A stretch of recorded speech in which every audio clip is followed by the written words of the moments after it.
Okay, let's dive into something pretty wild. The idea that our entire world, from school to your first job and beyond, is kind of designed to make you not ask one very, very important question. It's a question that, if you actually take a second to think about it, could change, well, pretty much everything about how you see your own life. I know. It sounds a little bit like a conspiracy theory, doesn't it? But think about it for a second. If you really look closely, you can start to see these paths that are just laid out for us way before we're ever really asked what we want.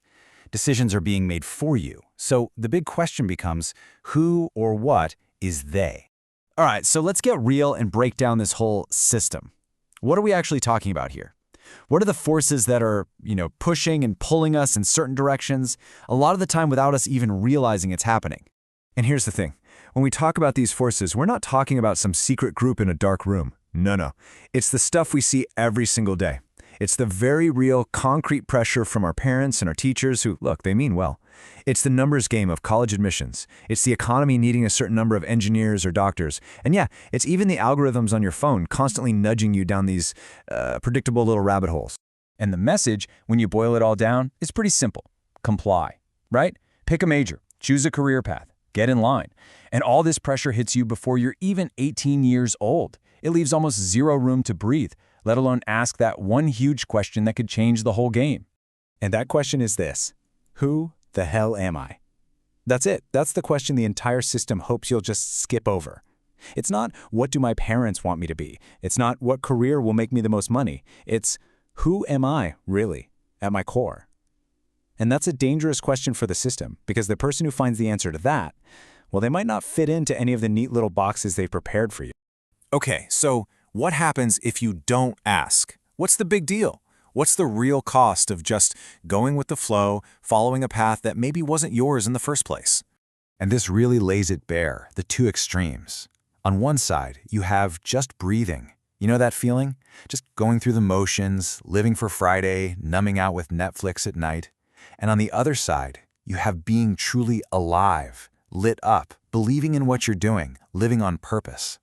The difference between those two realities is, it's everything, isn't it? And here's the really crucial part, the thing that should kind of stop you in your tracks. That life on the left, the just breathing one, that's not the exception. That's the default setting. It's the norm for so many people. And that's the quiet tragedy, isn't it? Millions of people building these entire lives based on a blueprint someone else handed them, only to wake up at 30 or 40 or 50 and realize they're standing in an empty lot where their life was supposed to be. But look, this isn't a doom and gloom story. It's absolutely not a permanent state. So how do you find your way back? Well, that's what we're getting into next. It's all about learning how to tune out all that noise so you can hear your own original signal again. The whole idea here is that you weren't born confused. Think back to when you were a little kid, right? Before anyone told you what was cool or what was a realistic career path, you just were. You liked what you liked, you did what you did, you acted on pure instinct. And that instinct, that was your signal. It was pure, it was clear, it was you. So take a look at these. Does any of this ring a bell? Were you the builder, totally lost for hours with Legos or in the mud? Or maybe you were the performer, putting on shows for anyone who would watch. Were you the questioner, driving every adult in your life absolutely crazy with an endless stream of "but why"? See, those weren't just kid phases. They were clues. Big, flashing signs pointing to who you really are. And that person, that signal, is still in there. You just have to learn how to listen for it again. So how do you actually start listening? Well, think of these questions as a kind of tuning fork for your soul. Seriously, ask yourself, what's something I always notice that everyone else seems to walk right past? What's an activity that makes me completely lose track of time where hours feel like minutes?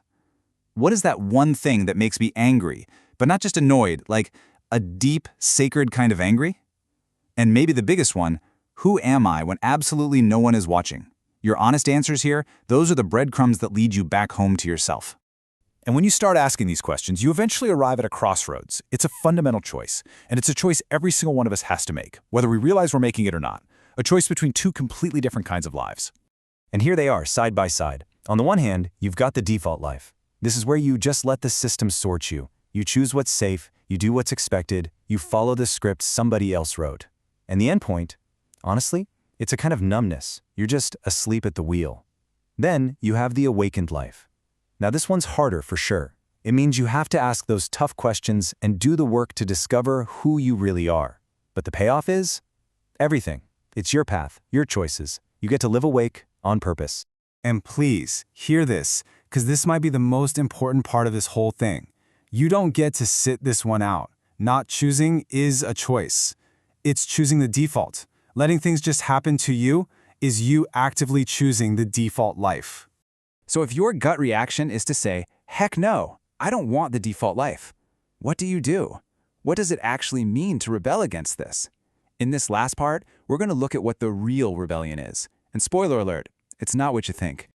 Let's be super clear about this. The system doesn't care what you wear. It doesn't care what music you listen to. It can package up any style of rebellion and sell it right back to you. The ripped jeans, the punk rock t-shirt, that's all fine. But the one thing it can't handle, the one thing it's actually afraid of, is a person who knows who they are. The real rebellion isn't loud and flashy. It's the quiet, radical act of knowing yourself. And that whole quiet rebellion, it really just boils down to these 3 questions, in this order.